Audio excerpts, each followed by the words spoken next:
combined with the state-of-the-art technology, is unraveling decades of old mysteries. In tonight's Appalachian Unsolved, investigators hoping a little more time will reveal who killed the girl in the woods.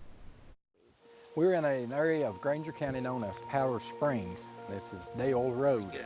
Just off this rural stretch on Joppa Mountain is a swath of woods holding a secret found in a box.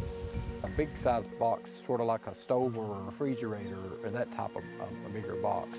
In and around that box, found some 400 feet off the roadway, the remains of a woman. Sheriff James Harville remembers the call. 1043 in the area of Dale Road. A call placed more than 25 years ago on September 29, 1996. Then a young deputy, Harville, rushed to the scene where hunters made that grisly find. Whoever put this body there knew the area and or had been from the area.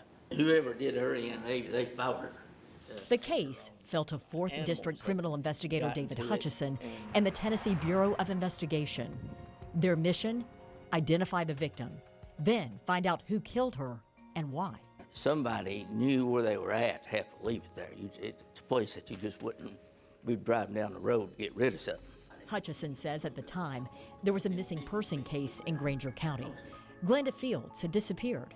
Authorities suspected the unidentified body could be her.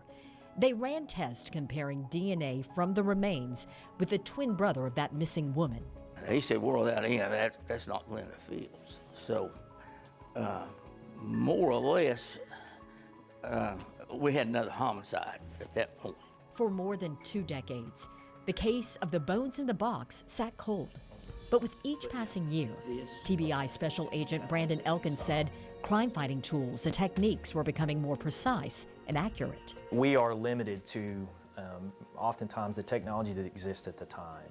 And sometimes, unlike other things in our lives, the aging actually helps. And so, thankfully, DNA technology has come an incredible way since 1996. In 2018, Elkins says the TBI sent the remains to a forensics lab at the University of North Texas that works in tandem with the National Missing and Unidentified Persons System.